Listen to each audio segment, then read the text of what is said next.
Well, as I mentioned, questions continue to grow regarding allegations from two IRS whistleblowers that the Justice Department obstructed a criminal investigation into Hunter Biden by U.S. Attorney David Weiss.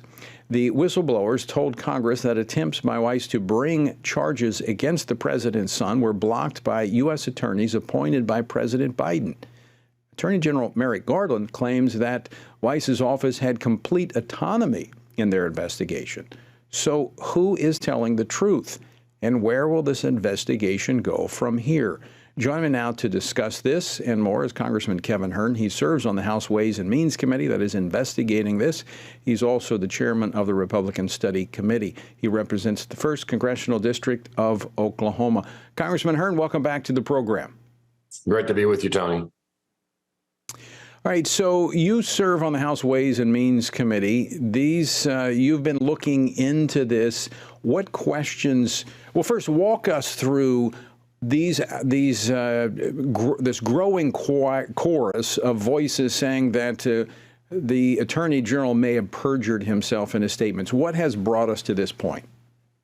Well, I think it's important also to understand why these IRS whistleblowers came to the Ways and Means Committee, because people think about the Judiciary Committee and oversight, but they came to the Ways and Means because Ways and Means has direct jurisdiction over IRS. And they came forward after they'd gone to their bosses, both the IRS boss and the Department of Justice bosses, and they couldn't get anything done. So they knew this was egregious, what Hunter Biden had been doing, and they wanted someone to know about it. So whistleblower 1, Shapley, as we know it, whistleblower 2, who has not disclosed his name publicly, brought forward their testimony, 7 hours apiece, interrogated, if you will, or questioned, certainly by Republican attorneys and Democrat attorneys in the same room at the same time.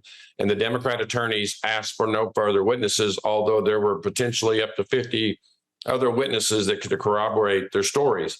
Now, all the Democrats on Ways and Means said this had rushed to justice and all of that. But when I questioned them, I'm not being an attorney, I asked the question, did the Democrat attorneys ever ask to question any other witnesses? And they did not. Yet the Democrat on Ways and Means voted against this. And this is what is going on right now, a complete weaponization. What we've seen now is that Joe Biden has lied to the American people through the WhatsApp text that was saying that he was sitting right next to his son, both at the beginning of the text and at the end of the text. Is Hunter Biden was threatening his Chinese handler, Mr. Z, as he called him. And Joe Biden has said countless times he didn't know anything about it. I guess it's possible he forgot. He forgets a lot. But Merrick Garland also saying that Attorney David Weiss had all this free reign and he did not. And this has all been corroborated now. And you've heard the speakers say that we want information coming forward by July 6th, or we're going to start investigating the impeachment possibilities of Merrick Garland. According to one of the whistleblowers, activity that Hunter Biden was engaged in when his father was vice president back in 2014 and 2015 was put aside and was not a part of the prosecution. Why was that? What did that time period cover, and what has this what has been excluded from the prosecution as a result of that decision? Well, conveniently, they have prolonged and postponed and ignored the Hunter Biden investigation and stymied the investigators, IRS investigators, long enough that the statute of limitations ran out on everything before 2017. So what you saw Hunter Biden plead to was 2017, 2018, paid a measly $100,000. I mean, the things that he did would put people in prison for a long time, and they negotiated this away.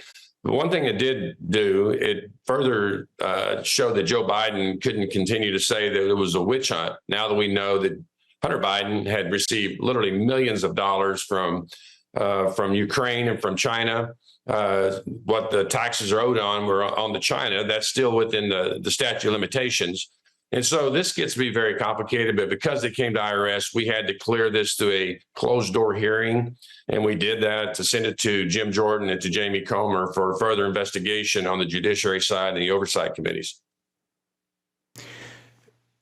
Again, we have the allegations being made that the U.S. attorney in Delaware was not able to pursue charges against Hunter Biden.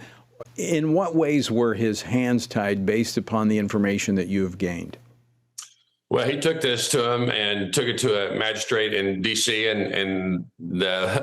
He was told there that he could not investigate at Joe Biden's house. Now we know why, because there were classified documents there that would probably have been discovered much earlier. He went to California trying to have him, prosecuted there, was turned down by a district judge.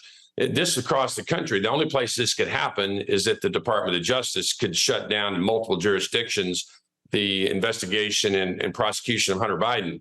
And when you look at that and you look at the fact that the IRS leadership was also shutting the whistleblowers down, both of those two organizations report to the President of the United States, Joe Biden.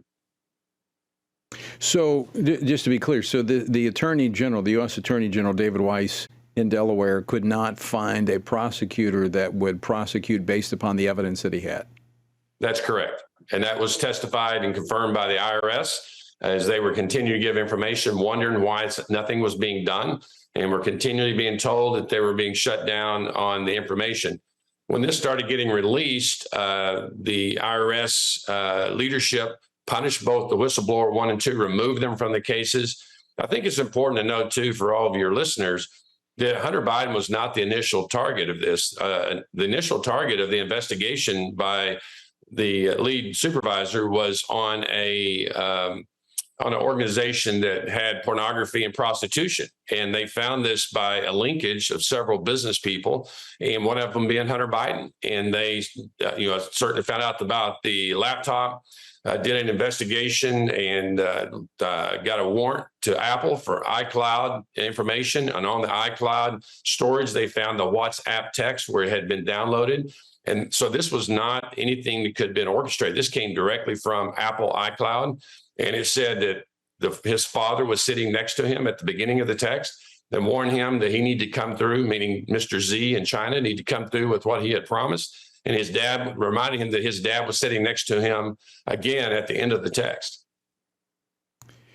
So they stumbled on this through another investigation, but once they got onto this trail, their investigation was basically shut down by the Department of Justice. That's correct. And I think it's important to note that both of these IRS investigators, because everybody thinks these are political witch hunts, both said, if anything, they were both Democrats. They pointed that out in their testimony. One reported being a gay, conservative Democrat. And they wanted that to be importantly noted because they didn't want this to seem like they were trying to do it in a partisan or a political way. They were doing their investigations as they'd done in normal practices on every other investigation they'd done. Both of these were seasoned investigators, over a decade of service, both of them, to the IRS.